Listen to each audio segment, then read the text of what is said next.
இந்த ஸ்கூல் பொண்ணுங்க நோட் எடுக்க கிளாஸ் ரூம் போறாங்க. ஸ்டெப்ஸ்ல வேகமா ஏறும்போது இந்த பொண்ணோட கால்ல சுளுக்கு விழுந்துருச்சு. ஸோ இவளோட நோட்டையும் சேர்த்து எடுத்துட்டு வர சொல்லி ஃப்ரெண்டு கிட்ட சொல்றா. ஆக்சுவலி இவளுக்கு சுளுக்குலாம் ஒண்ணுமே விழல. சர்ப்ரைஸ்ங்கிற பேர்ல அவ ஃப்ரெண்டுக்கு ஒரு ஷாக் ட்ரீட்மெண்ட் செட் பண்ணி வச்சிருக்கா. அது தெரியாம இந்த பொண்ணும் அவ நோட்டை எடுத்துட்டு இவளோட கபோர்டை ஓபன் பண்றா. உள்ள பார்த்தா ஒரு கோரமான பொம்மை இருக்கு. ஒரு செகண்ட் பயந்தாலும் இவ விளையாட்டுக்கு அளவே இல்லைன்னு சொல்லிட்டு கிளம்பிடுறா. அப்ப ஏதோ சவுண்டு கேட்குது. பட் பெருசா எடுத்துக்காம டோரை க்ளோஸ் பண்ணிட்டு வெளியில வரா. 2 ஸ்டெப் போனதும் கிளாஸ் ரூம் டோர் தானா ஓப்பன் ஆகுது.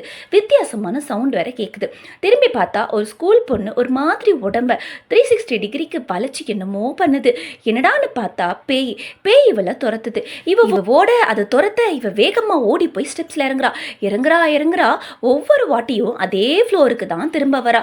ஆக்சுவலி அதே செகண்ட் ஃப்ளோர்ல தான் அவ ஃப்ரெண்டு வெயிட் பண்றா. ஆனா இந்த பொண்ணு இருக்கிறதும் செகண்ட் ஃப்ளோர்ல தான் காட்டுது. இதெல்லாம் பேயோட விளையாட்டு தான். ஒரு கட்டத்துல மூச்சு வாங்கி நகரவே முடியாம கீழே விழுந்துடுறா. தப்பிக்கவே முடியல. அந்த அளவுக்கு பல வாட்டி பல படிக்கட்டுக்களை ஏறி இறங்கியிருக்கா. அப்போ அந்த பேய் கிட்ட வந்து அவளை பார்க்குது. அவளும் அதோட கண்ணை பார்க்குறா. அந்த கண்ணுல இருந்து கருவிழி மட்டும் 2ஆ பிரியுது. அப்புறம் 4ஆ பிரியுது. அப்படியே கண்ணு ஃபுல்லா கருவிழியா இருக்கு. அவ்வளோதான், சோழி முடிஞ்சிச்சு. என்ன ரொம்ப நேரம் ஆகியும் அவளை காணும்னு சொல்லி அவள் ஃப்ரெண்டு கிளாஸ் ரூம் போக மேலே ஸ்டெப்ஸில் ஏறுறா.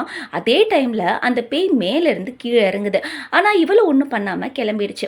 இவ விளையாட்டா ஏதோ செய்ய போய் அதனால் அந்த பொண்ணுக்கு பெரிய ஆபத்தில் போய் முடிஞ்சிருச்சு. இந்த வீடியோ உங்களுக்கு பிடிச்சிருந்துச்சுன்னா வீடியோக்கு ஒரு லைக் போட்டு உங்கள் ஃப்ரெண்ட்ஸ் அண்ட் ஃபேமிலிக்கு ஷேர் பண்ணுங்கள்.